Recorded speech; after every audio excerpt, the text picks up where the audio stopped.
you the parent of a 2 to 7?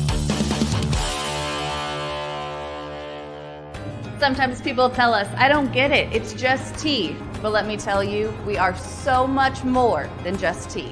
With more than 25 flavors, the possibilities are endless. Come on in and try them all for free to find your favorite or get us on the go for your busy lifestyle. And don't miss happy hour every day for half-price cups of tea. So the next time someone tells you it's just tea, tell them to come by and find out why we say drink tea, be happy.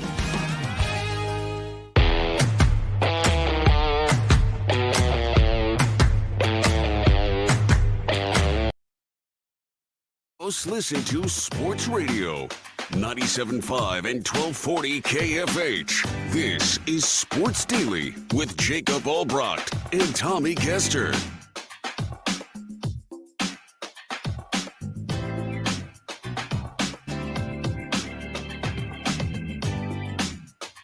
All right, welcome in, everybody, and welcome to a Tuesday edition of Sports Daily. It is Jacob Albracht, Rick Regan back in for Tommy today. Tommy will be back with us tomorrow. Glad to be here with you on KFH. That IOP hotline is open for you today at 869-1240. You can join in the fun that way, or you can join in the fun on our video stream, which you can find on Facebook, on YouTube, and on X, soon to be found on 12 News Plus, as we're going to start up a simulcast there. We're really looking forward to that opportunity. More on that a little bit later in the week, but know that it's coming and know we've got some fun stuff in the works here for you on Sports Daily. The Royals get back in action today. We will spend certainly some time with the Kansas City Royals today. We will get into a very disappointing evening for the U.S. men's national soccer team. I'm no soccer expert, but I've got thoughts on, generally speaking. Fire that coach. Fire that coach. Yeah, I mean, I don't know anything about him either, but we'll dig into that. We do know something about Lincoln Cure, one of the best high school prospects the state of Kansas has ever produced. He makes his pick. He will head to K-State, and we'll dig into just how historic a signing that is for the Wildcats. But a very cool day out in Goodland. If you missed any of it, go find TJ Cleveland's work on that. My colleague over at 12 News, he did a great job, and a really cool and fun day. And I love that stuff. And I love when we still play them up big that way, because that doesn't happen as often as it used to. And it's a really special day for that community, especially. But we'll get into that later in the program as well. Rick's got a question about awards shows. Take your pick. It'll be a little later in the show as well. And all the other news and notes from the sports world. Rick, how are you this morning? Doing well. Doing very well. Thank you. Yourself? I'm doing good. We're about to be in that stretch of when there are no sports. Thank goodness we have the Royals, but we're less now than 2 weeks away from that stretch of about 4 or 5 days where it's nothing, and then and then baseball gets going, and then it's training camp, and then it's just sort of full steam ahead at that point. We also learn, I don't know if you saw this, I just saw this right before we came on the air. Aaron Rodgers, we get the reason he was not at camp. We can dig into that a little bit later. It was a trip. We know where it was. Not sure that matters. But it's out there now, so we'll get it to you. Took a trip is why he missed that time. But all of this for you. What kind of trip did he take? To Egypt. He went to Egypt. It wasn't mushrooms or something like that? I mean, I don't. Do they have mushrooms in Egypt? I don't know. But isn't that one of his things? Doesn't he like to delve into the darkness and go sit in a cave or something? Yeah, who knows where he can take a trip and stay home? I don't know, man. To each his own. I just care if he comes out and he plays football and at what level he can play it. But he's going to get back to it. The Jets are probably the most interesting team right out of the gate of this NFL season, because what we wanted to see last year we didn't get to see. We just didn't get to see it. And so we hope this year, I think everybody at least hopes that Rodgers can at least stay healthy, and then we'll see what's there. But that's all out on the table for you today. You can, of course, leave us your comments. You can call into the show, do that. We're going to have an HTO giveaway a little bit later in the show, as usual here on Sports Daily. So stay tuned for your opportunity to win some HTO iced tea and free reign coffee. All kinds of good stuff for you here. Let's start with Team USA, Rick. I'm not a soccer guy. I think people understand that. I don't hate soccer. I think soccer is fine. I'm just not a soccer guy. It's not something I ever played. It's not something I ever really consumed. I understand that it's growing in popularity at a tremendous rate because my kids play soccer. And if you go out to those soccer fields, one of whichever one you want to go to on a Saturday in the fall or in the spring, and you see how many people are out there playing soccer, you can understand that it is as fast growing as it's getting. That makes it even harder for me, though, Rick, to understand why in the hell Team USA is not one of the best teams in the world. Why can't we figure this out? We're better than everybody at everything else, right? We've got cricket teams, I think, doing something now. Like the sports we're not even good at. We dominate the Olympics. All of these things. Why can we not figure out soccer? Is it a head All thing? The kids play soccer now. You think it's a head thing? I don't know what it is. They wouldn't let me be a goalie when I was in the first grade, so I was done with it. I didn't want to run around like that. So I don't know. I have no idea why we can't. I get hyped up for the World Cup every 4 years. And that's, that I enjoy going to live soccer events. I really enjoyed being at a KC Current game. I've not seen live Sporting KC, but based on how much fun we had at the KC Current game at that stadium, I imagine it's a great live sport. I can get into it. On TV, it's pretty much the World Cup for me. I've tried to do the Premier League and all that stuff. I just can't do it. But I don't understand how Uruguay and Paraguay and Anyway is better than us at something like this. Like we dwarf them in size and all of these. And I get it. It's their sport. Like they all love it more than we love it. But there are so many young people playing soccer now. How we still cannot be better represented on the international stage, I just cannot understand it. How have we not had that elite soccer player? Where's our, Messi? Where's ours? Because I see all these kids out there. Like they're all playing it. They're all playing it. What's happening? What's the problem? I don't get it. We went on a cruise. We were down at Cancun or Cozumel or, one of those places. And I went into town and there were kids playing soccer everywhere. Did they have a real ball? No, they had some rolled up we play basketball ball of something. Right? I get it. Yeah, I mean, little kids kicking the ball around the yard. Our kids, we don't do that. We do basketball probably more now, or you play, football or baseball. I get it. Yeah, that's more of but I'm telling you, go on a Saturday in the spring or the fall to any of the YMCAs, to the Stryker Sports Complex. And it's a sea of people. You couldn't pack any more people in there. There's so many people playing soccer. So is it a selfie kind of sport? Or it's mostly yourself kind of selfie sport. I don't think I haven't played it. So I never played soccer. I love watching it. But to me, soccer is kind of like the NHL. It's great to watch when it's the playoffs, when there's something on the line. It's way more fun than when guys are just running around. No, look, it's not that I even hate watching it. I don't hate watching. I hate ties. I hate flopping and faking injuries, like the silly stereotypical things we can sometimes make fun of. But the days of like dogging on soccer are long gone. Soccer is here and it's a big deal in this country now. Like it's a big deal. And I don't understand with that happening how we continue to not better represent ourselves on the world stage. We've got the World Cup coming here in 2 years. Well, obviously, and we've got an automatic bid, so it's not like we're not going to get in. But like, if we can't beat Uruguay, and I know they're supposed to be pretty good, but like, it's the coach, and it's the coach. Haven't you read the news, dude? It's the coach. Yeah, that's what everybody. But they've always the coach. But they've been blaming the coach for how many years now? It's America. Forever. It's America. It's the coach.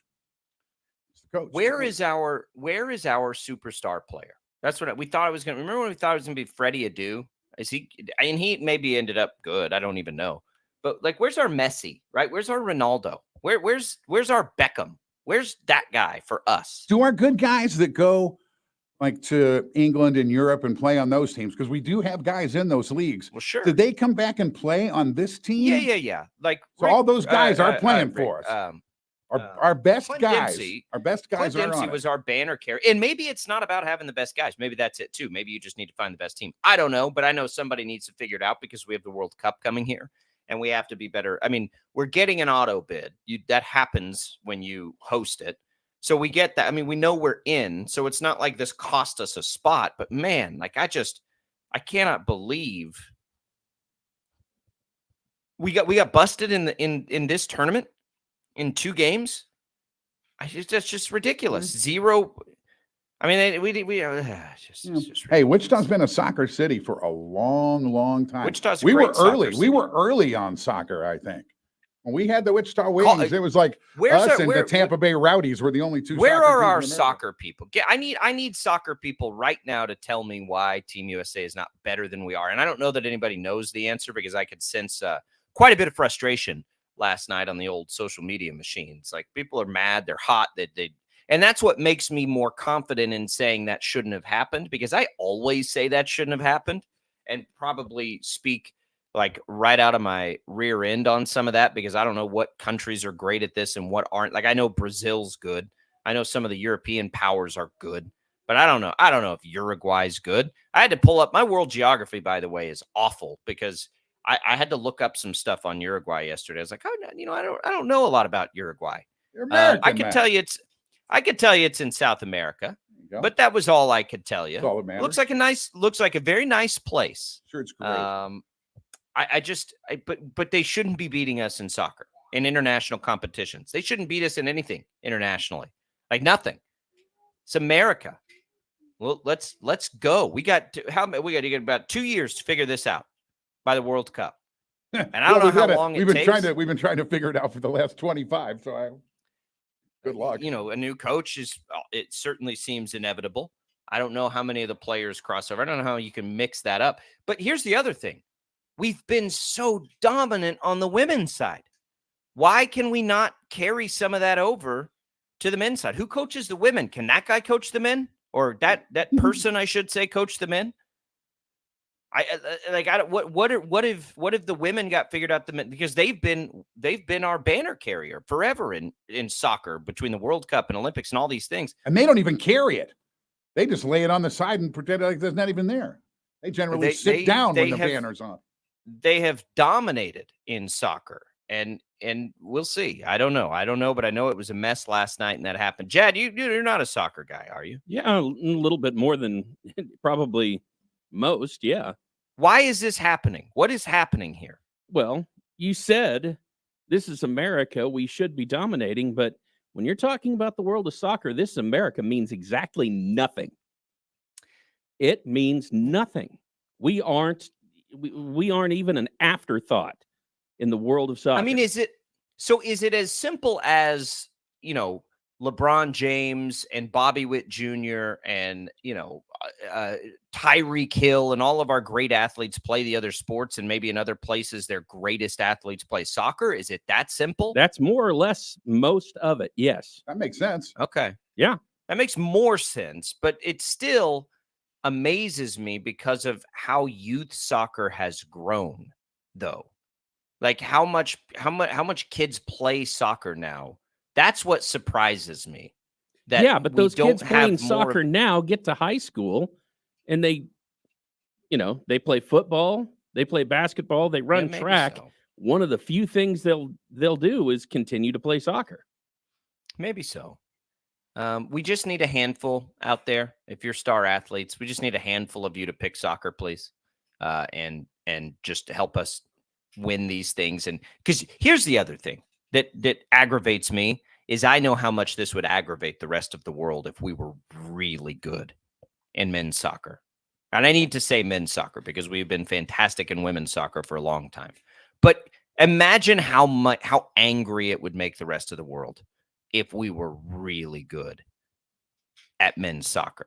I mean, they already don't like us in a lot of ways. It would make them so mad if we could just sort of dominate. And so that's it for me. Like I want to be able to, it's almost the 4th of July here. I want to be able to be an obnoxious American about soccer, not know anything about it, jump on the bandwagon when it's convenient for me and make fun of everybody else. Is that too much to ask?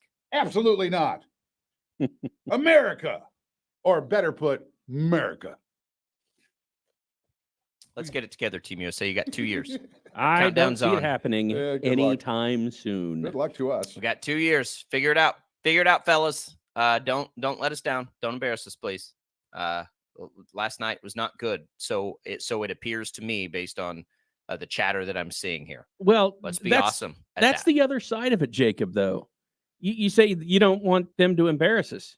They're not going to, because we don't care. We do when the World Cup comes around. Again, like we care for when about it's convenient 2 weeks. Yeah, I know, right? We care when it's convenient for us, right? Like and look, this is not I'm not there was a time in my life where I was like make fun of soccer person, and that's silly now as I've gotten older and seen just how massive it is. And I love soccer at the high school level, at the youth level, and what they do out at Striker is so much fun, and especially now that my kids play it. Like it's not, I just don't understand it. And that's what makes it hard for me to understand why we haven't been better internationally. I have grown to really enjoy soccer. I get, like, when I see it at a high level, I can better understand now at a high level, like what makes it better, and why they call it the beautiful game, right? I get all that now, where I maybe didn't 20 years ago. But it still aggravates me that we're not the best at it, because we're the best at almost everything. And this one has eluded us. And it makes less sense than it used to. Used to, I think the argument held more merit that you just made, Jed, and it may still very well be true. But there was a long time ago where, yeah, it was really clear, like our best athletes just aren't playing soccer. But we have a lot of kids playing soccer. I mean, go watch like state playoff games just in the state. Like, it's just like, man, like, and these kids are going to college and doing great things. And we have all these players going internationally. We just can't get it together collectively. Maybe it is a coach. I don't know. Where's Ted Lasso when you need him, right? Rally the troops. Come on, Ted. Get Jason Bateman out there. Where's Jad? Jad, you want to coach soccer? I probably wouldn't be very good. Yeah. Don't get offsides. Kick. I wouldn't either. Let's go Team USA. I could teach them the rules. I'm just not very motivational. There aren't a whole lot of rules, really, are there? Just don't kick Yeah, other can't be guys and offsides. can't kick it past the other dude. That's about the only two rules, aren't there? Can't be offsides. Yeah, there's a That's little the more one to that- it than that. And don't kick other guys. Yeah. You just can't run up and kick a guy.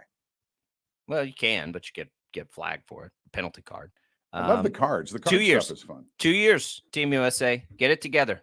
Wake up call. We got the World Cup coming. That was at Arrowhead too, dadgummit. We got the World Cup coming. Let's figure What it if out. Arrowhead's All not right, well- there in 2 years? It'll be there in 2 years. It'll be there in 2 years. It's hosting World Cup games. It'll be there. It may be, it may be in transition at that point, which is interesting. We haven't talked about this. Missouri's governor is trying to make a last-ditch effort on that. I don't know how much you followed that, Rick. Where do you generally fall in the bringing Chiefs/Royals over the state line into the state of Kansas through a star bond? I think it would be great, of course. And if they put them up there by the track, that'd be awesome. But I think that since we went first, Missouri's not going to let that happen. And now we've said what we're doing. So now they can just come back and do that. They haven't They can said come back everything. and- They've They can come back been and pretty do better. secretive. But we have They've given been pretty Missouri a chance to secretive do with the something offer. else, right? I mean, they can come Yeah, back. we've and, given it basically what we've given them, from what I can tell, is the number that we would pay for X percentage through the star bonds. And so they've at minimum got to match that. But they also don't have, state governments run differently. I don't think they have a star bond. So they still have a lot more hurdles. There are no more hurdles in the state of Kansas. Like, it's right there. Now the Missouri will have its time to react, and we'll see how patient the Chiefs and Royals want to be. I find it hard to believe when you see the Jaguars most recently, they're going to publicly fund 55%. Kansas has offered up more than 70%. Kansas is way above the average. You think Missouri's going to get that high? I don't think there'll be an appetite for it publicly, because people there would just say, well, just let him go to Kansas. I'll still just drive over there. Who cares? Right? If you're a voter there, star bonds make it interesting because it's not directly out of your pocket. It's usage tax. But I find it hard to believe that if it has to go to a vote of any kind, I don't think it's going to pass based on what we saw the last time, especially knowing that the only thing that might motivate people to change their mind on that vote is that they leave the area. All right. If the Chiefs go to wherever else, if they become I don't know, Yeah, Nashville Chiefs. I don't see that ever happening. Whatever. Well, that's what I mean, though. So if you feared that, well, it happened in St. Louis. But if you feared that, if you were living in the region, that might be one thing. But knowing now that they could just go right over to Kansas, like if I lived on the Missouri side, I'd be like, who cares? I'll just drive over to Kansas and watch a game. I got to drive just as far as I did to get to the old Arrowhead. What difference does it make? Let them do it. Let them pay for it. That's what I would do. Should be great for us. Hey, Yeah. you talked about it. Well, you talked about it earlier when we were talking about soccer, how fun it would be to make the world so mad. How mad would we make Chiefs fans if Oakland got the Chiefs, if they became the Oakland Chiefs? That would just be infuriating. Don't even say things like that, Chad. It'd be My funny. Goodness. Kind of blasphemy are we spitting out here? All right, 869-1240. Well, let's talk Royals. We're getting that big series with the Rays underway today. We'll preview that series. We got to get this Lincoln Cure story. Just what a really, really fun day out in Western Kansas. The state of Kansas doesn't get a lot like that. Certainly Western Kansas doesn't get a lot like that. So we'll take you back through that day, look through some of the historical points of that for Kansas State landing that level of a recruit. All kinds of fun today here on the program. By the way, KFH and Odyssey invite you to join us at the spectacular Independence Day event. It's Red, White, and Boom. Thursday from 6 to 10. Enjoy an electrifying live performance by the Astronauts at Riverfront Stadium. Indulge in a feast from a variety of food trucks stationed at the Hyatt Lawn. Then watch the fireworks show at 9:40. This event proudly presented by Evergy and co-sponsored by Wichita Parks and Rec, Wichita Parks Foundation, and the Wichita Wind Surge. More Sports Daily right after this.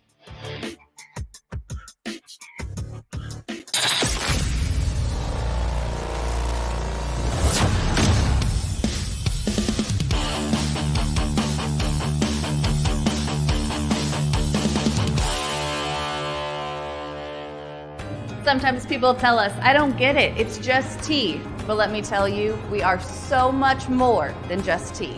With more than 25 flavors, the possibilities are endless. Come on in and try them all for free to find your favorite or get us on the go for your busy lifestyle. And don't miss happy hour every day for half-price cups of tea. So the next time someone tells you it's just tea, tell them to come by and find out why we say drink tea, be happy.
have more than 25 flavors. Come try them all for free.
By T-Mobile. Switch to T-Mobile and you can get tons of benefits and still save on every plan versus AT&T and Verizon. Use their savings calculator to find out how.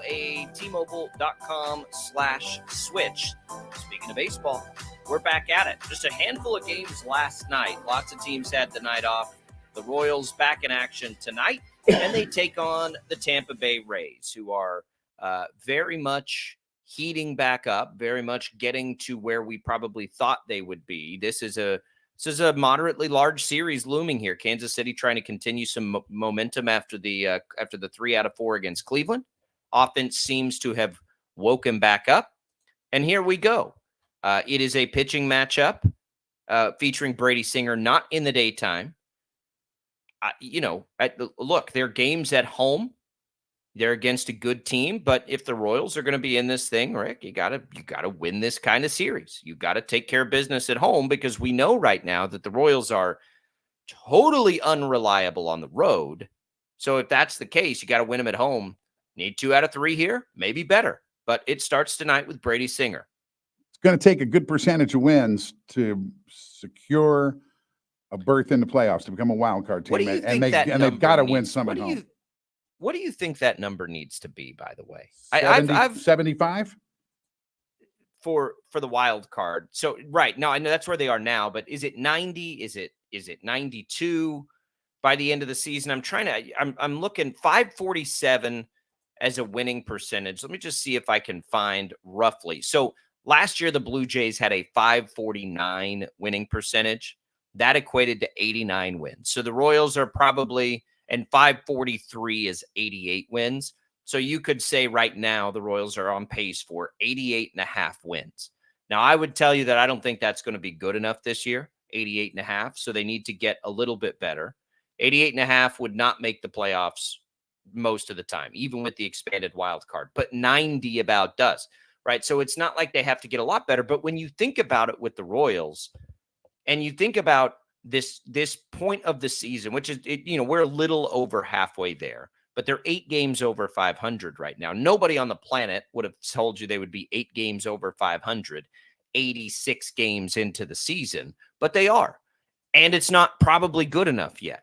So, if you, how realistic, and I think this is why those, analytics and projecting and all that stuff still doesn't love the Royals' chances, because what you have to imagine is for as good as the season has gone, as they have been much better than their expectation, it's not good enough. And I think that's what probably has the computers not loving their chances. So when we look at the Royals, you basically have to say they need to be, let's say, 2 or 3 games better than they were up to this point. That's a pretty big ask, I think. Now, if you break down the schedule and you really dig in, I think it's certainly doable. More than like the computers do. I think they're going to get some schedule relief. I think that a lot of the players, well, not a lot, but a few of the players in the offense have nowhere to go but up. I think the starting pitching is very much for real. And I think that the big bats at the top of the lineup are certainly for real. So I actually do think there's room for improvement. I wouldn't risk it. I'd go make some moves at the trade deadline. If you've listened to this show, you know how I feel about that. But I do think it's possible. But I understand why the predictive places don't like the chances as much, because basically they have to be better than what they've been so far. And they've been so much better so far than anybody thought they would be. Yeah, and they got to be careful in so much as other teams kind of control the Royals' destiny right now. Other teams really go on rolls. Other teams pile up wins. That's bad news for the Royals. The Royals have to keep their head up and above water compared to the rest of the field. If other guys in our division and the Central start doing real well, that's going to really put the squeeze on the Royals. Well, I think you can count on Cleveland and Minnesota kind of still doing what they've been doing. Will Cleveland still be 22 games over 500? I don't know about that, but Minnesota's right there. You're chasing both of them to begin with. So you got to start there. I've thought for a while, it's probably looking more at the wild card, but to your point, what's a problem here is you've got the Yankees and the Orioles both looking like they may win 100 games this year. You've got Cleveland on that sort of pace. Then you just look at a group of teams between Seattle, the Twins, the Royals, the Astros, the Rays, the Red Sox, perhaps, if they can stay in it. Like, there's just a whole lot of teams that you could see winning a lot of games and getting hot. And I agree with you. That is one of the more dangerous things that faces the Royals, and why I can't quite get my head around what I think that magic number might be this year.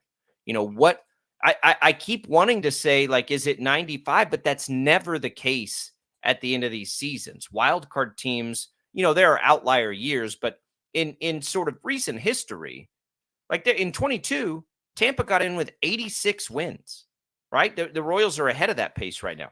It just doesn't feel to me like it's that kind of year, though.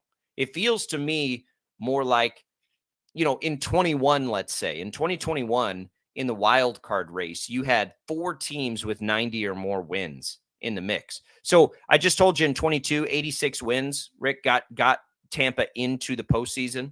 The year before that, 86 wins left Oakland in 5th place in the wild card chase. So it does vary, certainly from year to year, but this to me does feel like a year where it's going to take at least 90 and perhaps a little bit more, which tells you the Royals have to pick up the pace. And that feels like a big ask, picking up the pace for a team that has overachieved by this margin up to this point. It's going to be pitching. It's going to be hitting. Which they have. So who do you think's available? What do they need? What do they need to add to this team? That's a great question. And the other problem that presents itself, and some of our great Royals fans have pointed this out, and I think they're exactly right. The fact that there are so many teams that probably feel like they can still make a run at this certainly dwindles the pool of sellers. And I think that gets pretty interesting. So if I'm a team sort of on the cusp, let's say I'm Toronto, for example, 38-46, still within 8 games of a wild card spot, but they would have to pass 5 other teams just to get in.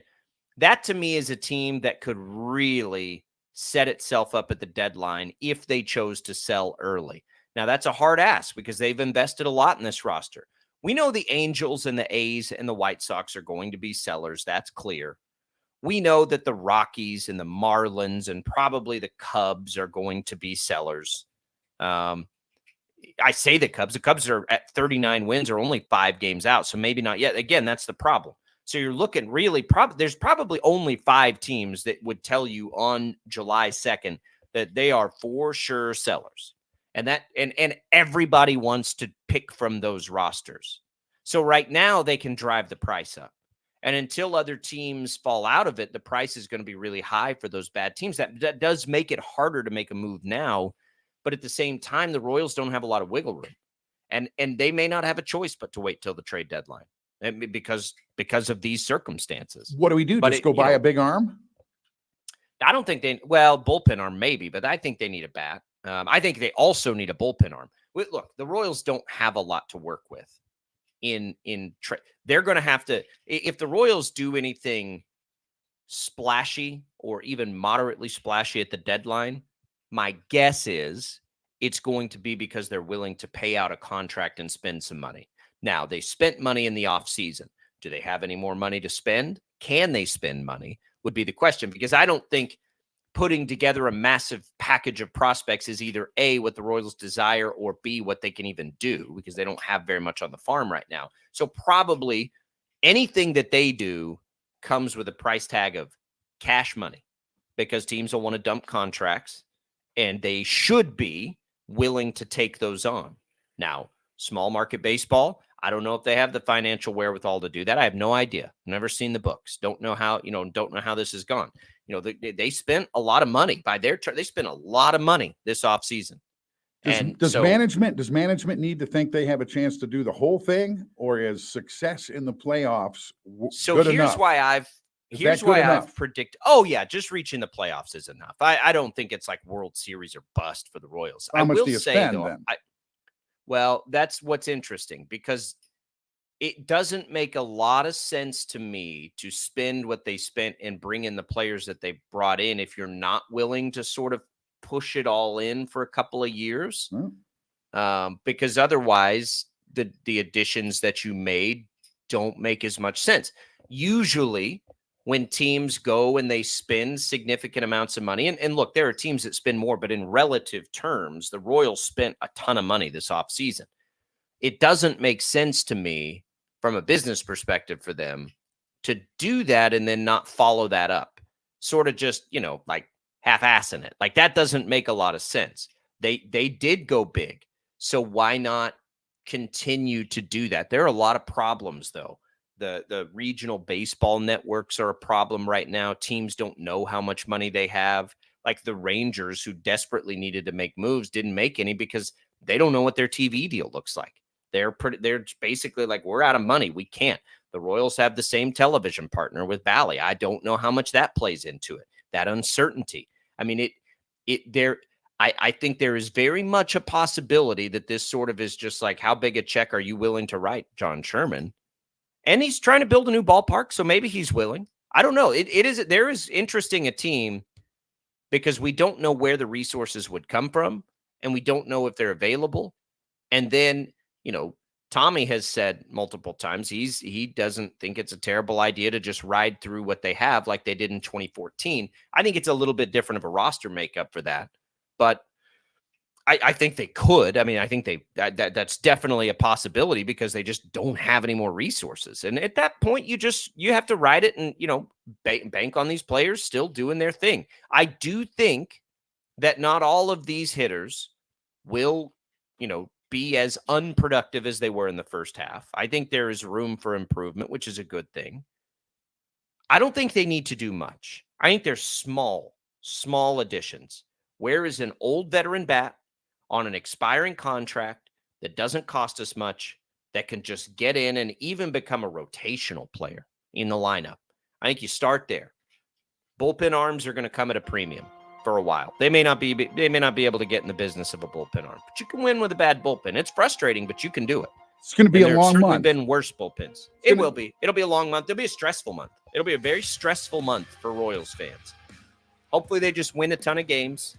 Hopefully this turnaround we saw in Cleveland last. And I really should say Miami. I mean, they've won, what does that make, 6 out of their last 7 games? You just hope that continues. And then that makes all these decisions a whole lot easier, maybe not, but less stressful, certainly.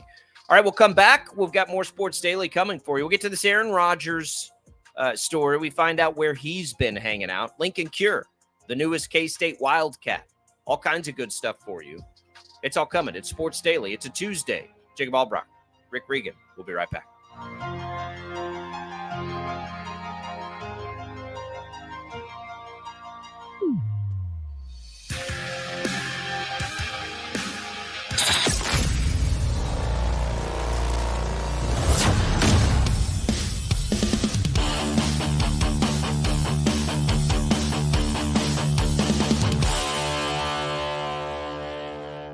Sometimes people tell us, I don't get it, it's just tea. But let me tell you, we are so much more than just tea. With more than 25 flavors, the possibilities are endless. Come on in and try them all for free to find your favorite or get us on the go for your busy lifestyle. And don't miss happy hour every day for half-price cups of tea. So the next time someone tells you it's just tea, tell them to come by and find out why we say drink tea, be happy.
We have more than 25 flavors. Come try them all for free.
All right, this portion of the program brought to you by Crestview Country Club. They're getting ready for a big 4th of July celebration out at the club, be a big fireworks show. If you're anywhere in far east Wichita, you will probably see that fireworks show. Rick and I, we're both out there. Rick, you a connoisseur of the big fireworks show out at Crestview? Absolutely. I walk out the back door. I watch the fireworks. We got people coming over. We're doing brats and all that. It's really a good fireworks show. It's a great show. It's great because you get there, you kind of get set up early, and then what's been really nice is you got the kids out there, and then you gotta like imagine getting, and there's a lot of people, so everyone's got chairs, but you get out there, and then kids have got to be entertained for like 2.5 hours until the sun goes down. So everybody gets out there, you get loaded up, and it's like, all right, now we got to wait for it to get dark. Well, the good thing is, fine folks at Crestview, we always go around the 18th. They play in the bunker. It's like a giant sand trap. Yeah, the giant sand traps. They just it turns into it's great. They bring like shovels and stuff, and they just kind of play in there. It's a great event. So check it out. Give them a call. Even if you don't golf, people should really consider the social membership out there, because that's what we did for a long time. Get into all kinds of fun stuff. Yeah. We enjoy the pool. We use the pool more than anything. I say that all the time. We use the pool more than anything else out there. Never been in the pool. Got onto the swim team. It's a blast. And then you can do the golf, which I'm trying to do more of now. I've graduated to Rick. I think I can only play 9 holes at a time because I just don't have time. Twilight golf has sort of become my thing lately. But look, I played like 5 times in the last 3 weeks, which is more than I've played in the last 3 years. Are you doing the Tuesday men's night thing? Do Tuesday nights. You meet lots of nice guys. If you're not a big golfer, you don't know much about it, there's a thing on Tuesdays where it's just 9 holes. You peer guys up with different players, and you meet a lot of people. That's the social part of a club. My TV schedule keeps me and prevents me from doing a lot of that stuff because I can't get there till after 7 o'clock. But it's okay because Twilight golf has been fun. I take one of the kids out with me and we just cruise around, and it has become something I really enjoy. I got to look for the next day that it's not 1,000 degrees at 7:15, and I'll do it again. But 4th of July parties out there. Give Crestview a call. Tell them we sent you. Looking forward to that party here this weekend. Let's also here, Rick, let's set up our giveaway for the show today. Let's give away our HTO iced tea and our free rain coffee. So what you can get here is a free card that will get you an iced tea, any of the 20 flavors. You can mix and match. Go in, check it all out. That's good for East Wichita, West Wichita, or Derby. And then we'll get you a free rain coffee, which is good for any of the coffees. Hey, can I just chime in? Wichita or in Derby. So real quick, TEA to short code 20357 to enter that contest. Message and data rates apply. You can enter 1 time a day. What's up? Those places are great. Perfect. They're perfect for this long holiday weekend coming up. Man, you can go in there, you can sample, you can get gallons of all the different flavors. Yeah, everybody knows I'm biased. Black tea, green tea. You got to what's your flavor? It's my wife and I's business, just for full disclosure. Oh, I didn't know that. Oh, no kidding. Well, let me tell you this. I didn't know that, and I love your business, and there's a couple of those blueberries. Oh, man, some of those teas. Yeah, thank you. Well, yeah, the sweet blueberries, one of the favorites. It is the unsweet blueberries, caffeine-free, by the way, if you're looking for a kid's option or you don't want the caffeine. No, it's a good weekend. You can pound those. Well, you get a gallon. We're taking a look, and another thing, we're going to a neighborhood 5th of July party, which, by the way, one of my Grandpa Sammy's favorite terms for 4th of July is that you celebrate the 4th with a 5th. But in that vein, they are also good mixers. We mix up a gallon and bring it in, and people can make cocktails with it too, which is always a lot of fun. But yeah, no, you can get your hands on some of that if you haven't tried it. We'd invite you to. You can text to win some free tea and free coffee right now with the keyword TEA to short code 20357. Message and data rates apply. All right, coming up in the second hour, we'll start things off with Lincoln Cure. I don't know how much you guys got to see of that yesterday. I loved it so much. It got played up big deal for the state, big deal for Goodland, Kansas, big deal for that kid. And it is nice to see the old school style commitments like that we saw so often. Now it doesn't happen that way, but we'll dig into that, what it means for K-State, some of the historical value there. Also, Aaron Rodgers, we know why he didn't show up to camp. We'll pick Rick's brain on this. I just am real curious on how successful people think this might be? How much success will the Jets be able to have? We'll look at their win total. We'll look at a couple of different things with the Jets. Of course, Breece Hall there makes them of local interest to us. We root for his success big time, and he has a chance to have an unbelievable season if Aaron Rodgers can stay healthy. So we'll get into those two things, maybe a little bit more on the Royals as well. The phone lines, the IOP hotline will be open for you at 869-1240. You can also leave your comments on our video streams, Facebook, YouTube, X, soon to be 12 News Plus. More on that partnership later in the week. We're looking forward to that. All kinds of good stuff. But that's all coming in hour number 2 for you here on Sports Daily. By the way, if you're on your way into work, you want to keep listening to us. Let's say you got a 10 o'clock start to your day. Just download the Odyssey app, and you can listen to us right there on the Odyssey app or Odyssey.com. Just search KFH, and you can put it on that way. That's how I listen to the Infinity Sports Network or the Royals baseball games, whatever it is, when I'm out mowing the yard. That Odyssey app's handy. You won't believe the amount of content on that app. All right, we'll come back. Hour number 2. It's Albracht and Regan, Sports Daily on a Tuesday.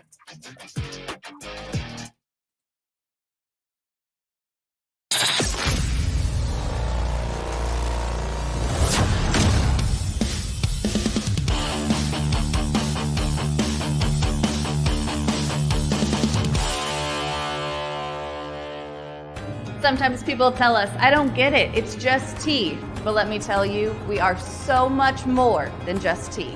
With more than 25 flavors, the possibilities are endless. Come on in and try them all for free to find your favorite or get us on the go for your busy lifestyle. And don't miss happy hour every day for half-price cups of tea. So the next time someone tells you it's just tea, tell them to come by and find out why we say drink tea, be happy.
We have more than 25 flavors. Come try them all for free.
Now, from Wichita's most listened to sports radio, 97.5 and 1240 KFH. This is Sports Daily with Jacob Albracht and Tommy Castor.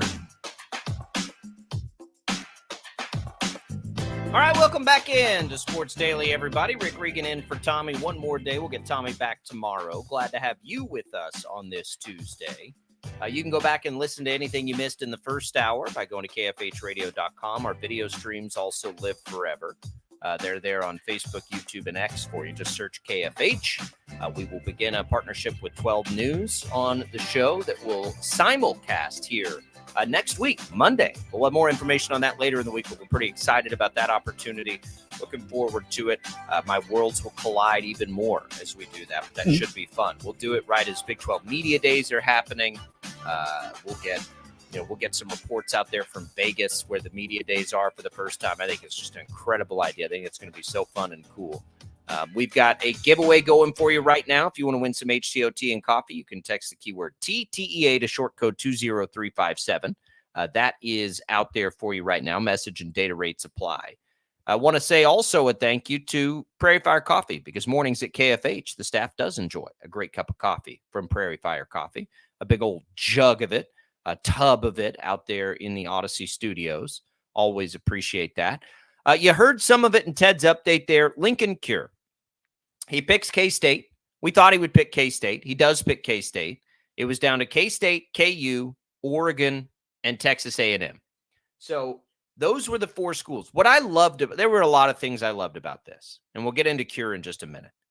There are a lot of things I loved about this. It was old school. Made TJ Cleveland and the K-State beats and a lot of others make the trek. It's a big drive out to Goodland, Kansas. And it's a big deal for a community like Goodland, Kansas. And it was old school, and you had the four hats, and he got to say his piece. The whole town shows up to support him. He makes his pick. Everybody goes nuts. It happens live. It's not just a Twitter video or a picture or some social media. Like, it was a really cool old school thing that I loved very much. It was almost nostalgic because we don't get those as often as we used to. And there's such a big deal in the moment for those kids, for those coaches, for those parents. Like it felt like it was a flashback to, I don't know, 10, 15 years ago. And I know we still get them. We still get those announcements, and they're always fun. I appreciate and love when we do get them, especially when they're out there in a community like that. But K-State, and there's historical value here because K-State has never landed a 5-star by some recruit. And you're going to get different, you're going to get different recruiting services saying different things. But for the most part, this is the first one. You had Avery Johnson, who wasn't a 5-star, but maybe was as high profile recently, the way he exploded onto the recruiting scene, went to, the Elite 11 camps and did all those things and became one of the best quarterback prospects almost overnight, even though we knew it was coming for him.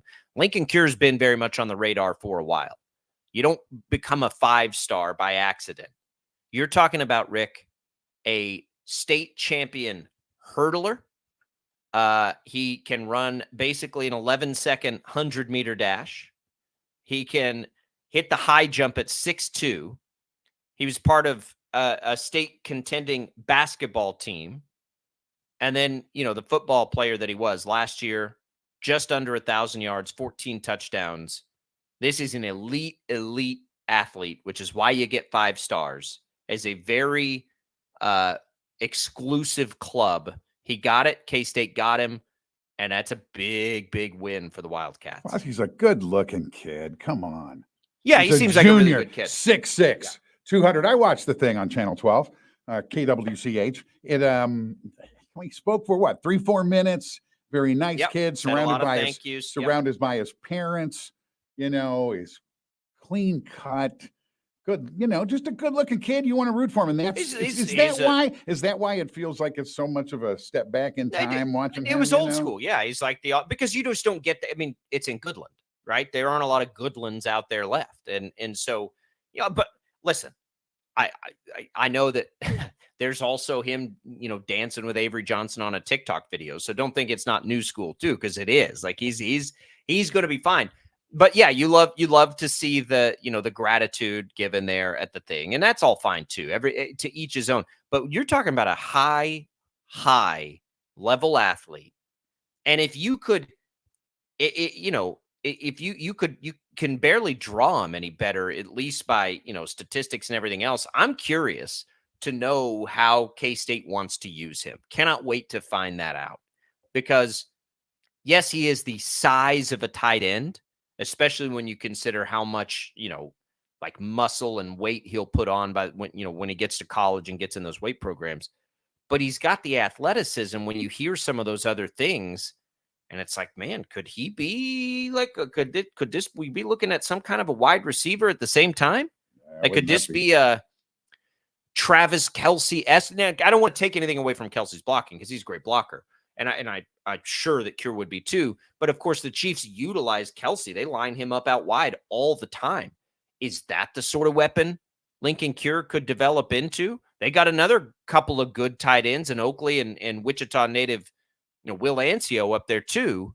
So I love it, because I think with Avery Johnson, when I think of a bunch of really good tight ends, and of course Ben Sinnott just got drafted into the NFL, and that's a good reason to pick K-State if you're Lincoln Cure. KU's, Mason Fairchild had a pretty stellar career at KU too. And while I know KU fans might be disappointed he picked K-State, here's what I will say.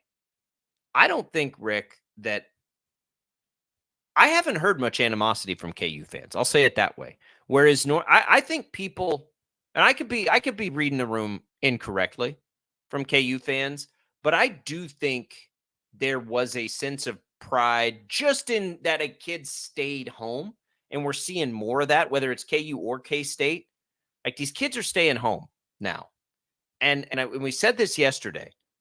I think NIL has made that an easier thing to do.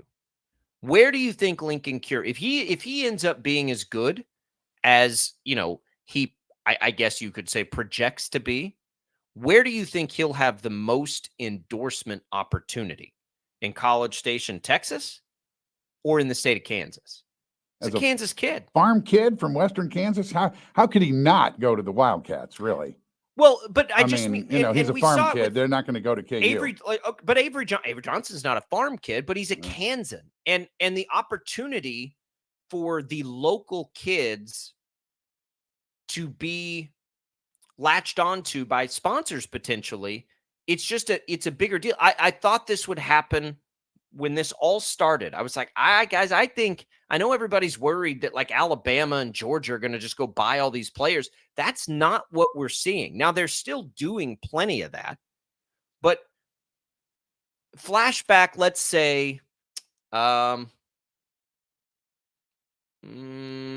go back 6-7 years probably. You think the state of Kansas is able to keep a 5-star with that kind of pedigree in the state? Or is it typical, like Oklahoma swoops in, or, one of these other schools that has poached some of our better talent over the years? Yeah, I hear that. But let's face it, the K-State and the KU programs, football, are in way better shape than they were. Well, they are 5, 6, 7 years ago. I think that's a part of the reason they're in better shape, though, is because they're keeping remember the K-State class of a couple of years ago with Ancio, and there were 4 or 5 local kids. Now they get Dylan Edwards back where he was originally going to be. Like, these rosters are full of Kansas kids, K-State and Kansas. Aaron chimes in on our Facebook stream, KU fan, says it was just exciting to have a 5-star keep KU in his final cut. There is some of that too for KU. Now, I would say I think KU has graduated from that to some degree, Aaron. I think KU is no longer a just glad to be in the conversation school. I think they have been really good in the portal. They have a really good coach. They're about to have a new stadium. I think we can safely, and even if, worst case scenario, Jalen Daniels just can't get healthy, even though I really, really hope he is.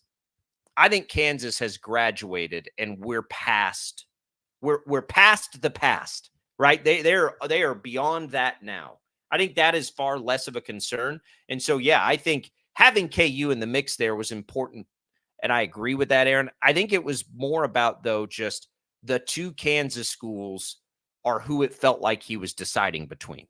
You know, A&M was there, Colin Klein, the connection to A&M, I get it. Oregon's there, just probably because it's an awesome place to go take a recruiting visit. They just signed the Derby tight end, by the way, which is why we didn't really think they were much in the mix there. They just signed Braham out of Derby, who's another top 5 tight end in the country. Pretty odd that we had 2 of them sitting right here in the state of Kansas. But so it felt like it was down to K-State and KU. And that is the way it should be, Rick. When we have this kind of talent in the state, and look, KU and K-State are always going to get, the 3 stars and deal in the, the business that has made them successful over the years. But when you get up to the 4 and 5 stars, at least in the experience that I've seen, a lot of time, those are players that go somewhere else. And I think we're getting past that. And I think, look, KU's success has a lot to do with that, but so does NIL, so does facility, so does the ability to earn. All of these things matter. And I think we're going to see more of this. I think we're going to see more of the highest talent in the area basically just pick between those 2 schools. Wouldn't it be great to get inside one of these heads? How you make it? What's the decision process? What are you going through? Well, we did a little bit yesterday. Cure is it's just such a fit. Okay, so I was going down this road earlier and I got sidetracked. So when I think of K-State, and I think a guy like Lincoln Cure, who could be a tight end, they have some good tight ends. They just sent it to the NFL. Avery Johnson is, I am with a lot of people. I think he's about to light up the league next year. I think people who didn't get to see him in high school and really only saw him in his time last year and saw how talented a runner he is, are about to see how talented a thrower he is and how electric his arm is. When I think of all the things that probably will make him great, I think of Lamar Jackson. Big arm, can run like crazy. And Lamar Jackson, who's been a 2-time MVP in the NFL, always leans into his tight ends because they can get wide open and they become a safety blanket as he's running around doing his thing. And like, you can't account for everybody. And boom, there's a tight end. He's had great tight ends his entire career. And so when I think about Cure's fit, and yeah, they've got some good tight ends, and I'm not ruling out the possibility that he just becomes as much of a pass catcher as he is a tight end. Like, I see all of these pieces fitting together with Avery Johnson in a perfect storm. And when you talk about all the different ways they'll be able to roll out players, now Dylan Edwards is there, and they already had DJ Giddens, and the variety and versatility they'll have offensively, and we'll see what life without Colin Klein continues to be like. But the variety that they could potentially run out there for the next 2 or 3 years of Avery Johnson is, I mean, it is, I like K-State fans got to be salivating right now. They just have to be. I mean, it is going to be such a difficult offense to contain if these pieces fit together like you could project them to do. And it is going to be a blast to watch them. And listen, KU fans, I think it's going to be a blast to watch the KU offense too. And Jalen Daniels and the way they have developed a passing game that feels unstoppable at times. I'll tell you this, Rick, I have futures bets on Avery Johnson to win a Heisman. I have future bets on Jalen Daniels to win a Heisman. I am in on these offenses, and I think it will be a massive story, and it won't take long next year for the national audience to become captivated by the quarterback play in the state of Kansas. I think they're both going to contend for a Big 12 title. I think they're both going to contend for a playoff spot. And I think they're both going to have Heisman candidates under center. Now, are they, Heisman finalists? I don't know, but there'll be 2 players that, if healthy, are in that conversation next year because their skill set seems to fit what they have so dang well, and the teams are going to be successful. I think you're 100%. I think it's going to be a great long wait for Lincoln Cure to get there with Avery Johnson, but they're going to have a great year this year, and KU's going to have a great year. It's exciting right now to be a college sport fan in our state, isn't it? Yeah, I mean, if you're a K-State fan, you hope that Johnson and Cure play together because you'd have, Johnson going into his sophomore year. If he develops into the superstar, he may not play a senior year. He may be gone after his junior year, which would be Lincoln Cure's freshman year. And Kenny, so who knows? But it's all irrelevant. You're just trying to, and let me look at this too. I have not checked. Let me just check where this puts the K-State class for that 25 class. So let's take a look here because a 5-star is going to elevate things for K-State. So if we go to K-State now, boy, I'm going lower on this list than I thought I would have to. Hang on just a second here. I should have pulled this up during the break, but we'll get it up here. They're not even inside 24/7's top 50 at the moment. So that seems like that's crazy with a 5-star. Yeah. Oh, because they just don't have a lot of recruits. Okay, so they've got 9 3-stars and then this 5-star that puts them 62nd. So that'll go up. Kansas, by the way, Kansas at 54th, still ahead of K-State in that. But you'll see, I think both of these teams start to become like top 25 class schools. I hope. I think that should be the goal. Probably they both obviously never needed that to be successful. Well, K-State's never needed that to be successful. KU in very recent years hasn't. And the transfer portal plays into this too, a place where they've both had a lot of success. But doesn't it feel like along with this success, we both think that is going to come next year? So will the recruiting success grow? Because I do. I think these can absolutely be perennial top 25, top 30 type recruiting schools in the new world if they can deliver on these next couple of years. Yeah, and your point about big players. And your point about keeping the Kansas kids is big. I mean, those guys have been leaving our state for a long time. Maybe we even start pulling guys out of Oklahoma as our teams get better. Well, I think you will. I mean, I think we already do, but those higher guys.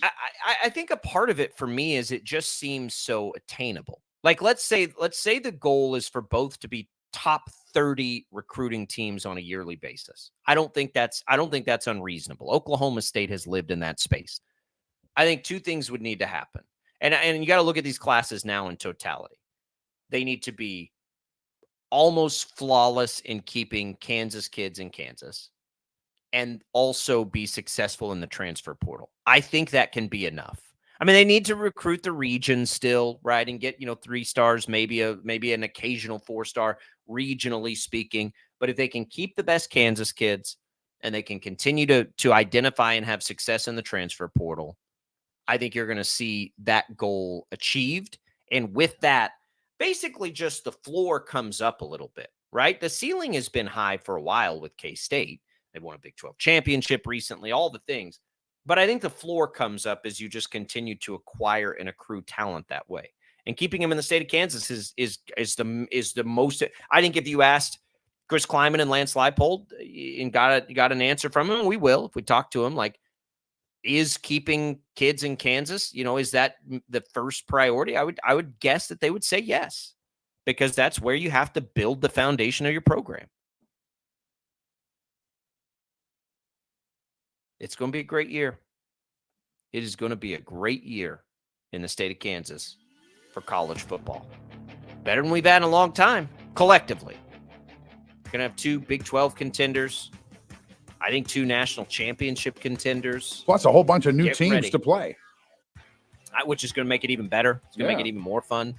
I can't wait. They get Big 12 Media Days next week in Vegas. We'll get a report from Vegas out there. Don't worry.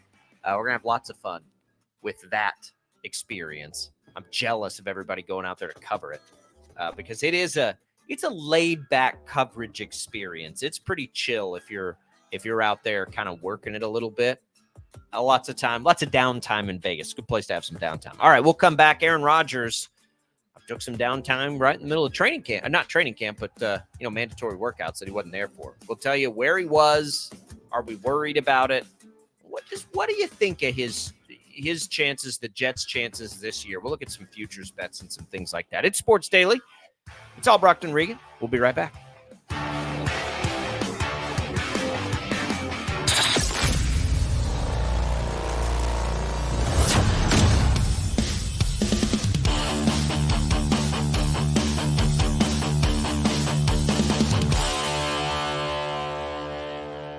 Sometimes people tell us, I don't get it, it's just tea. But let me tell you, we are so much more than just tea. With more than 25 flavors, the possibilities are endless. Come on in and try them all for free to find your favorite or get us on the go for your busy lifestyle. And don't miss happy hour every day for half-price cups of tea. So the next time someone tells you it's just tea, tell them to come by and find out why we say drink tea, be happy.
We have more than 25 flavors. Come try them all for free.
All right, welcome back in, everybody. Glad to be here with you. It's Jacob Albracht, Rick Regan in for Tommy Castor. It is Sports Daily. Tommy back in tomorrow as we make our way through a Wednesday. We'll have Royals baseball back tonight, and Royals baseball back for a little while until we hit the All-Star break. Big series coming up. We'll get more into that game tonight and look at the Rays series in just a little bit. All right, Rick, we get the Aaron Rodgers reason for the unexcused absence, as his coach called it. He had a pre-planned trip. We knew that much.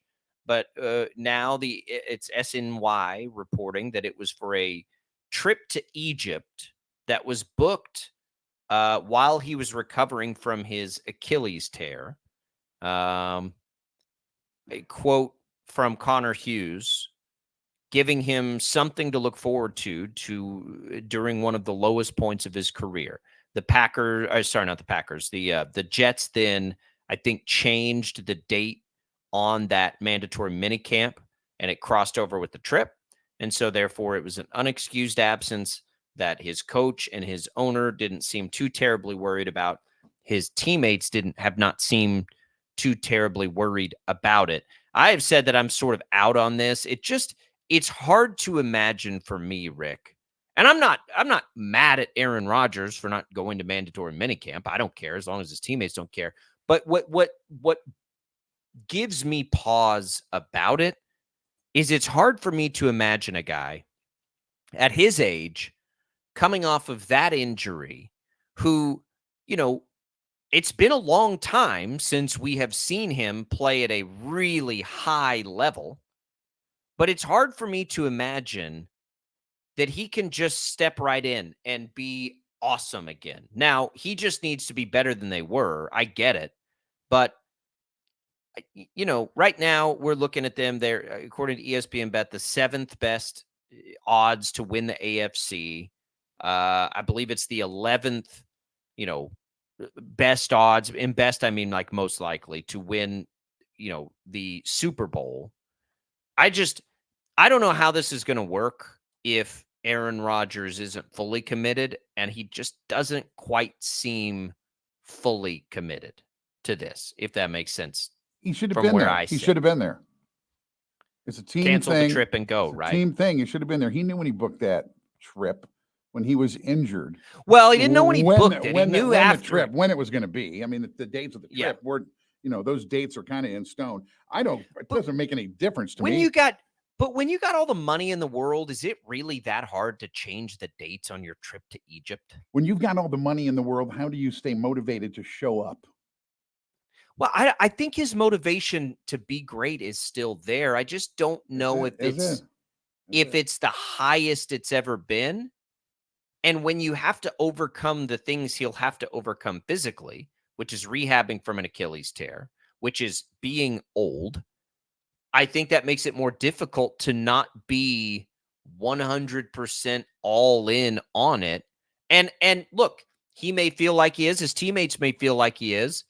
But he wasn't there for a mandatory minicamp. And I just think it's not that like bothers me in some tremendous way. It just makes me not want to give it a chance to work. And by work, what do we mean? Win a Super Bowl, right? Like, yeah, they could get to the playoffs. They could do these things. But they didn't bring Aaron Rodgers into New York to get to the playoffs.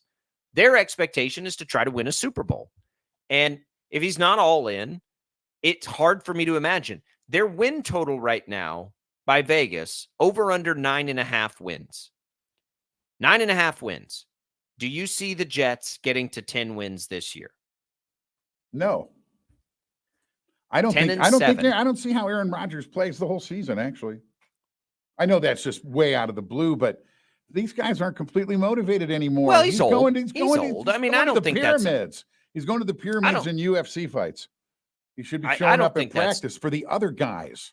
He has been there for he's been there for everything else. Like, leader. It seems like his teammates, but move the trip. And here's what I will say. I don't love Aaron Rodgers. I don't hate, and I'm talking about from a sports perspective. I don't know Aaron Rodgers, so I don't have a personal feeling to him any one way.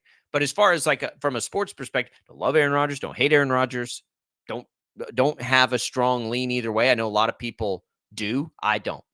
I want to see good quarterback play in the NFL more than anything else. I want every NFL game I watch to feature quarterbacks that are competent at that level.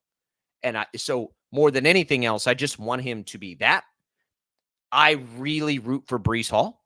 And so I want the Jets to be successful.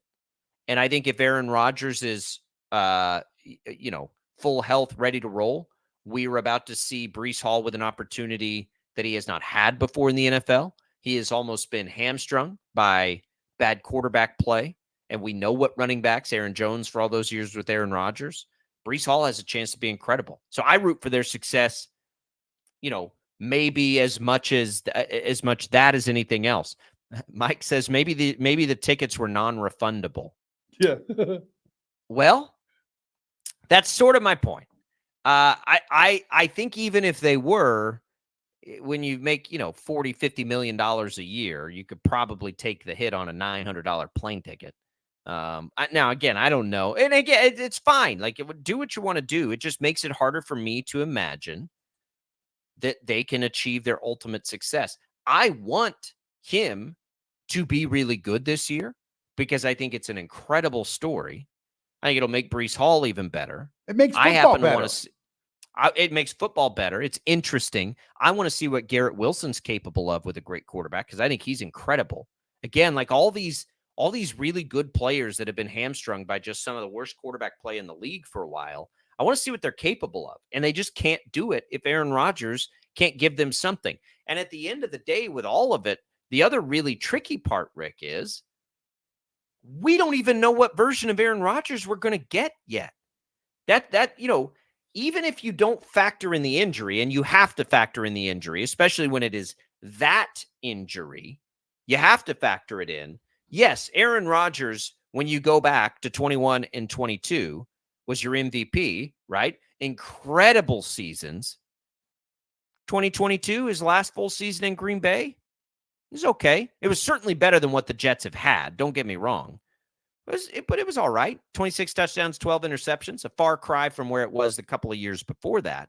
So, if you look at that, we don't even know what kind of quarterback he still can be. Can he be what he was in 22? I think that's where you have to sort of draw the line because you cannot expect him to come back and be the back-to-back MVP guy of 20 and 21. You just can't expect. That's totally unreasonable. Well, so can he get back to what he was, his last year in Green Bay? Think of how he was I at think the end that's of the last. hope. Think of how he was at the end of last season. He was The last ball season he was healthy. of this Right, the season. last No, season. no. I mean, at the end of this past season, when he was saying, "I'm rehabbing his Achilles." Yes, but he was throwing the football. Oh, could he come back for the last game? Could he get a play? I mean, Aaron Rodgers may be in great shape. He says, "I don't need to go to practice because I just risk myself, and so I'm skipping." Then again, as the leader, you show up for the other guys. I saw an article where it showed at the I forget what they call the non-committed mini camp, the one where they don't have to show up unless they want to. And 5 or 6 of the top money-making quarterbacks in the league were with Aaron Rodgers, looking at pyramids, and Patrick Mahomes was at that practice, and he was throwing to guys because he's the leader of the team. And you hear talk of that all the time, that Aaron Rodgers or that Patrick Mahomes is, dripping down on everybody else on that team. And they're all picking up his kind of attitude. Aaron Rodgers is going on a break. Is that the attitude you want to drip onto all the guys on your team when you're the Messiah? Let's face it, they treat him like he is everything. He is completely the coach lets him be what he wants to be. Ownership lets him be what he wants to be. He's not really held accountable a whole lot. It doesn't appear to be. And I think you got to go do that for the guys on the team. You're the man. You're the man. You got to go be the man. And you can't just be the man when they see you on, the Ultimate Fighting thing Saturday night. Too many distractions. I agree. Too many distractions. Again, I hope it works. Well, it's $25 million guaranteed. I don't understand how you get. I don't understand how these guys get motivated anyway. Ever since the Tatum deal popped up on TV, $60 million a year. When you're making $1 million a week, Jacob, how do you get motivated to go to work? What do you mean? You You're make motivated to be the best. You make $1 million. You don't. Your you don't get off to that time. point. Your off time is going to be pretty distracting. You don't get to that point where these guys are if you're not already motivated to be the best. I know. And I think it's that I simple. understand. You're motivated to be the best. I understand. I just don't understand. I think it is $1 million a week. Jacob, I give you a job. You pay $1 million a week. How many weeks do you work at that job? That's maybe it's just my age, but you pay me $1 million a week after about a month and a half, hey, I've been here an awfully long time, folks. Got my 6 million. We all have different motivations. Like maybe your motivation isn't to be the best at it. I think when you're talking about Jason Tatum, when you're talking about Aaron Rodgers, I think one thing that is crystal clear about Aaron Rodgers is he wants to be the best. He wants that pretty badly, or he wouldn't still be playing. Be famous. He does want to be, and a part of that is being the best quarterback. I mean, that's a part of it too. Nothing makes him more famous than he's not going to be nearly as famous, maybe infamous, if he comes out and falls flat on his face this year. I think the chances of that are fairly low. I think, the floor is probably still better than what they had. Well, it's not probably. His floor is certainly better than what they've had. Plus but I don't think it's as much a motivation to be the best. It's just like, does he still have it in him to do the things it takes to do to be the best? Because at his age and coming off that injury, that has to be more probably than he's ever given it ever before. He's got an eye on politics. He's got an eye on entertainment. He's got an eye on all of these things. Can his eye still be on football enough to do it? I think it is perhaps and probably the most interesting story, at least of the early NFL season. The greatest guys in sports, the greatest guys in the history of sports. Jacob, you never would have asked that question. Correct. Not at their age. Again, toward the end of their career. Right. Never would have asked them. And we've never asked it about Aaron Rodgers before the last few years, to be fair. Like, it's only now a question for him. But even when Tom Brady was, Tom Brady, did you ever question whether Tom Brady loved football? Come on. Of course not. Right? Did you ever, Michael Jordan, we questioned whether he loved basketball there for a little stretch. He didn't. He played baseball. I don't know. I just watched the Jordan thing again over the last couple of days. I watched all 10 of them again. The last dance. I had to. There's nothing else. Do you ever question Patrick Mahomes that he loves football? Never. That it's his top priority? And put family aside, because that's not fair. But, professionally speaking. Guy's a football player, right? You ever have that question about, I don't know. When Patrick Mahomes is doing all his commercials and everything, do you ever think that that's distracting? That's like not like, no. No, because it takes like a day. It's fine. And he's him. They're all fun. I mean, time. Yeah, I mean, those things don't take the talent involved in them, which is what you would call that doesn't take them very long.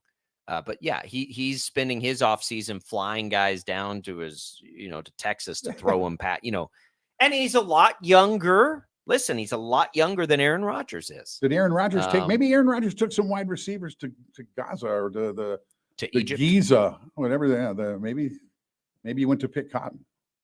We'll see. I don't know. I don't know how this is going to go for Mr. Rodgers, but I hope for Breece Hall's sake it goes really well. 869-1240. You can leave. We got some comments on that on our video streams as well. You can see those there: Facebook, YouTube, X. All right, let's take a quick break. We'll come back. It is Sports Daily. We'll get more into this Royals series, the Rays series. We'll take it a little game by game, look ahead to that a little bit, and take you through the rest of things. We'll look at it from a betting perspective. Anything out there in the Royals game that we might want a little action on tonight? It's all coming for you. Jacob Albracht, Rick Regan in. It's Sports Daily.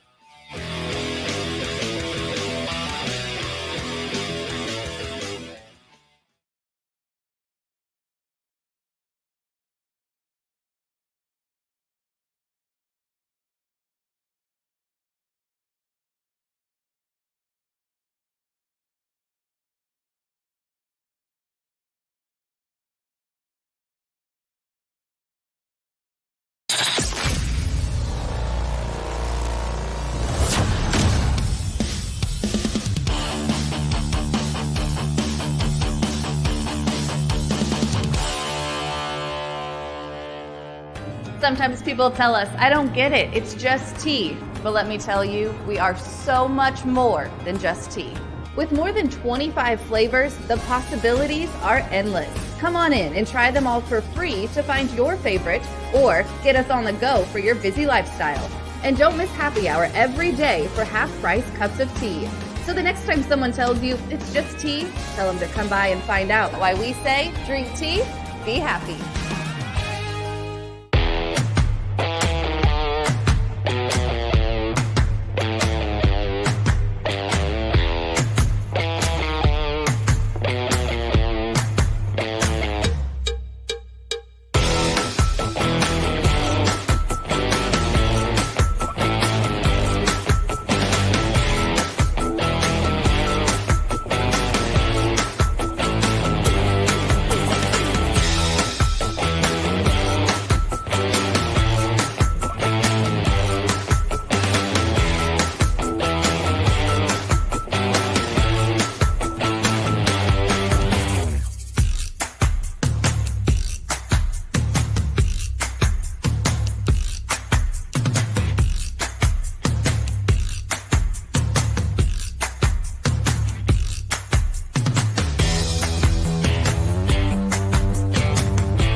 We have more than 25 flavors. Come try them all for free.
right, welcome back in, everybody. Jacob Albracht here alongside Rick Regan. We are taking you through a Tuesday. We've got our text to win contest out there for you. You can text the keyword T, T-E-A, to short code 20357. Win some HDO iced tea and coffee. And enter one time a day. Message and data rates apply. We are making our way into a Royals baseball. It was, you get those days off, Rick, on when the team does something great, like taking 3 out of 4 in Cleveland, and you're just like, man, let's just keep playing. Let's just stay hot here. Except the Royals hadn't had a day off in a long time. They get 3 over the next 2 weeks, so rest will not be an issue here. You got a good team coming in.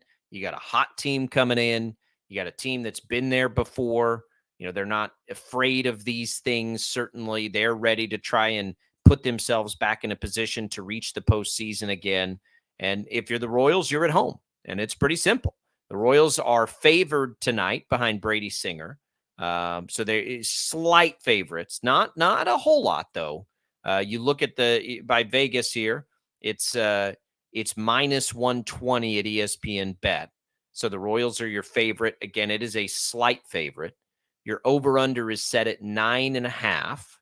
I don't love any of that, quite frankly. You could take the Royals. Well, see, this is interesting.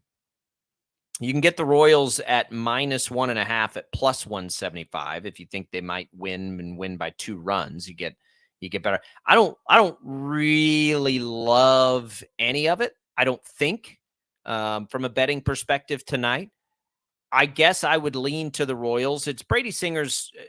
When he's good, he's real good, and when he's not, but it's a tougher call for me from a betting perspective. But certainly it's a game, I think, just at the base of it, you expect to win if you're the Royals. So then lining up in the rest of the series, it'll be Waka tomorrow and Alec Marsh on Thursday for the July 4th game. You get this series against Tampa, who's on fire, and you get it without your 2 aces.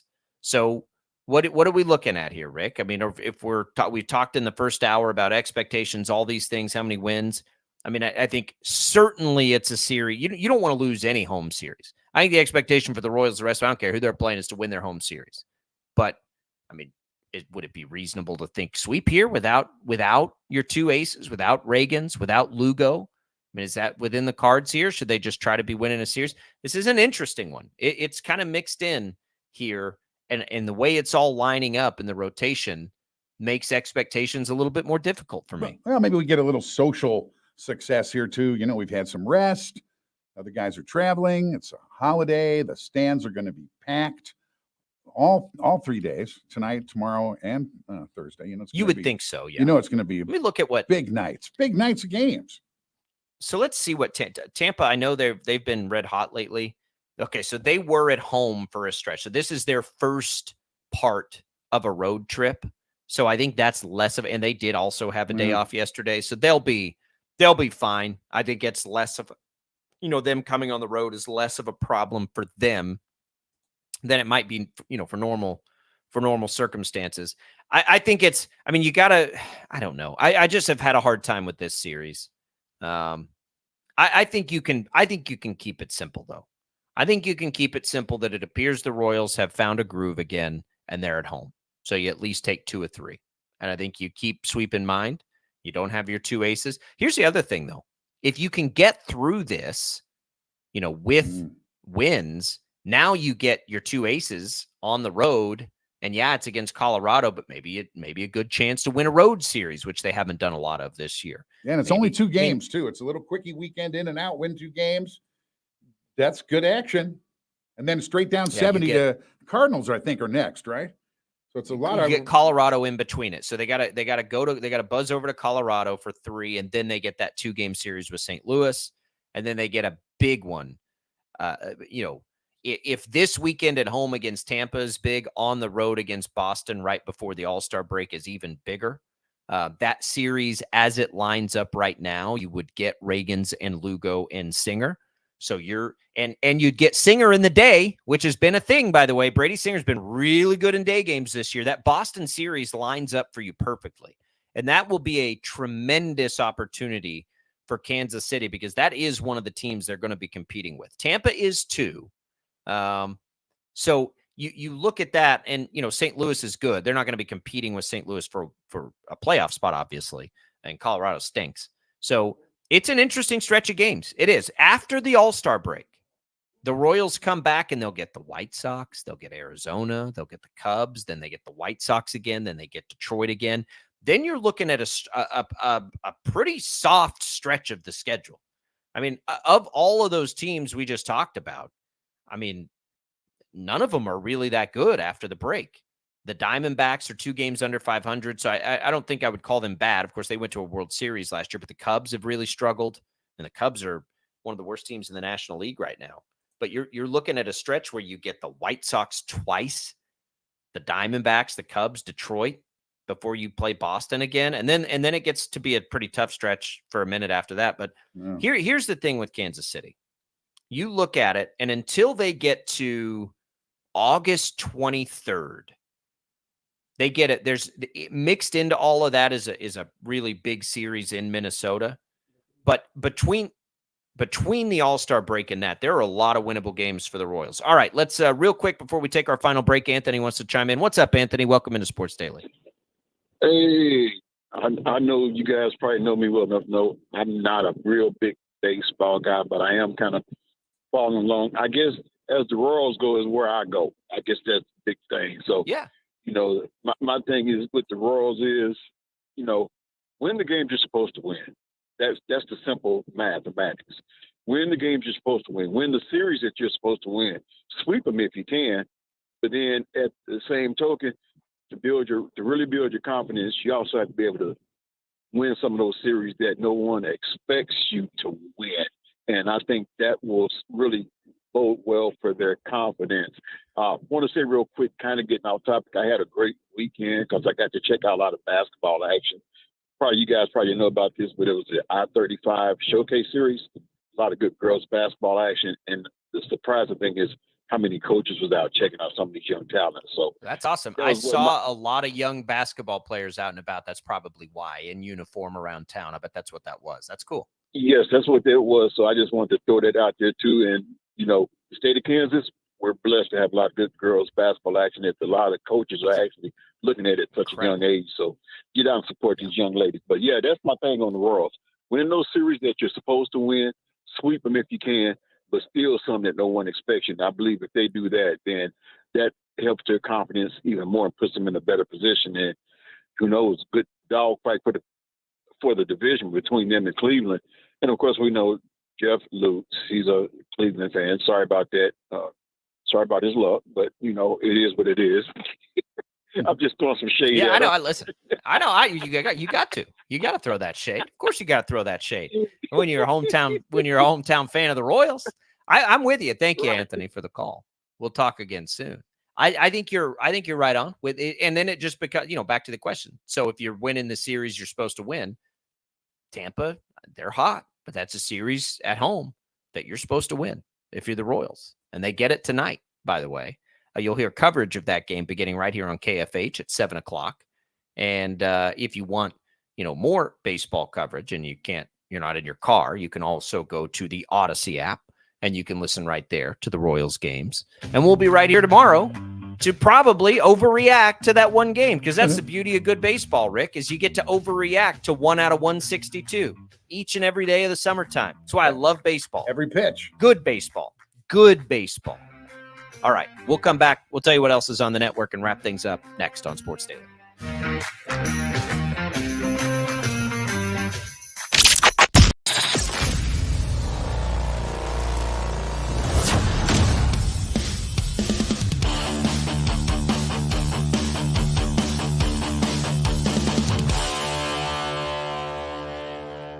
Sometimes people tell us, I don't get it, it's just tea. But let me tell you, we are so much more than just tea.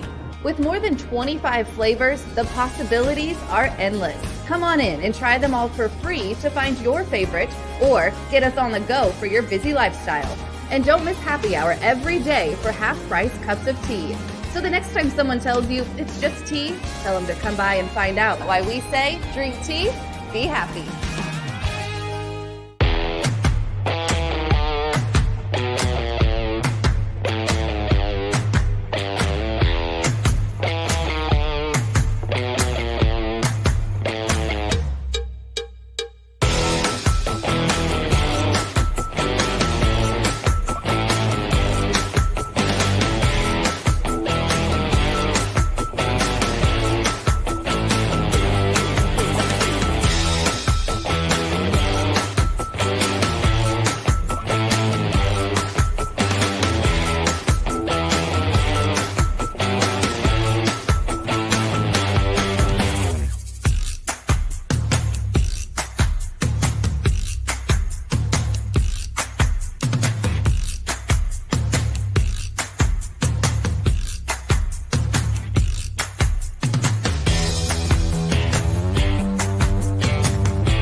We have more than 25 flavors. Come try them all for free.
We have more than 25 flavors. Come try them all for free.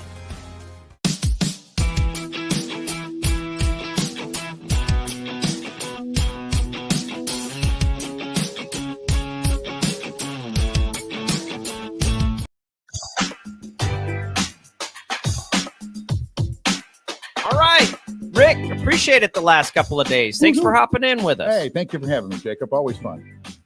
Always good to get Rockin' Rick in. We'll get Tommy back tomorrow. We'll tell you more about a new partnership we got coming up for the program we're excited about. All kinds of good stuff there. I think we have Kevin Saul tomorrow. We'll have Royals baseball certainly to talk about tomorrow as they begin that game. You'll hear it tonight at 7 o'clock. Before that, regular programming on the Infinity Sports Network. Bob and Jeff here locally 2 to 4. Tune in for it all, and we'll be back here tomorrow. See you, everybody. Hey, hit me up for one of those nines, Jacob. I'll be there at twilight.